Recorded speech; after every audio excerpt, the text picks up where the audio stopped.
All right, let's record on screen 2 today. Hey, how are you? Look at this. I'm running this thing called Parallels in my Mac where I can win Windows. If you haven't used it, it's super cool. I'm not a sponsor of them. I'm not saying anything. Just saying it's super cool. I can run Windows instances inside my Mac. I just got in from outside. I'm a little sweaty. It's nice and hot here in Charlotte, North Carolina. It's I live. First of all, I have a 10-month-old French bulldog. His name is Bentley.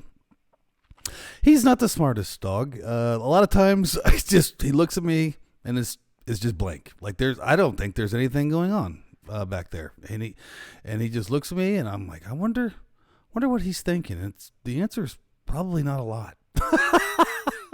I love him to death, but again, I didn't buy him for his intelligence.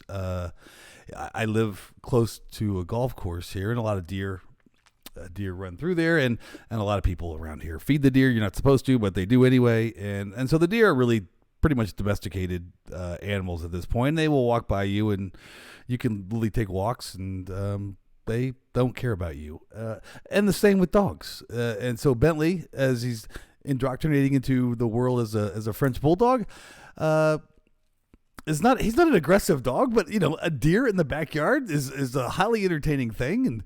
And I open the screen door here, and he just takes off after the deer. Just I didn't even see the deer out there. He just takes off after the deer. Deer doesn't even move. Literally just sits there and looks at this French bulldog and is like, dude, you're 20 pounds at most.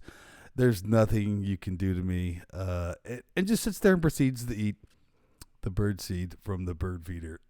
So I think Bentley's a little dejected right now. I think his powers of being a dog and barking and having people are scared didn't work today. So I'm trying to comfort his ego. Always something. That's not what I was going to talk about today. What I'm going to talk about is the video I did yesterday. People are like, hey, how did you invite that Zoom room to a Microsoft Teams meeting? Well, that's a great question. And honestly, the answer is like you would invite any conferencing room to a Teams meeting. So obviously you can see my Teams client here.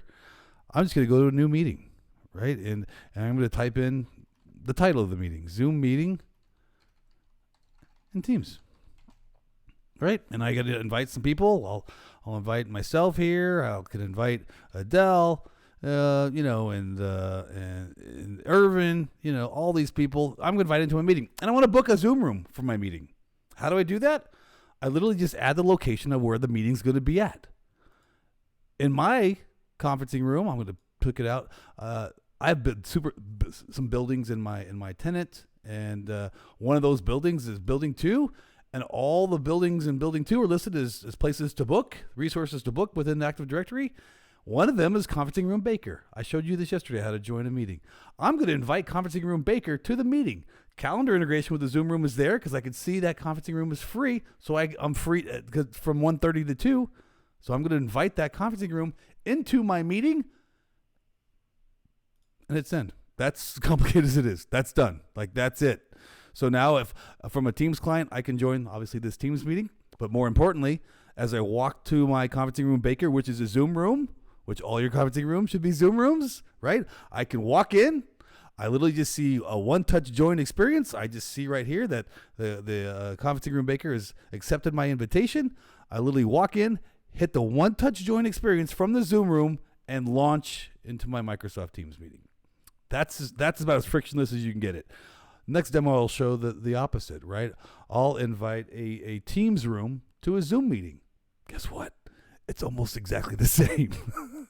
It's super simple.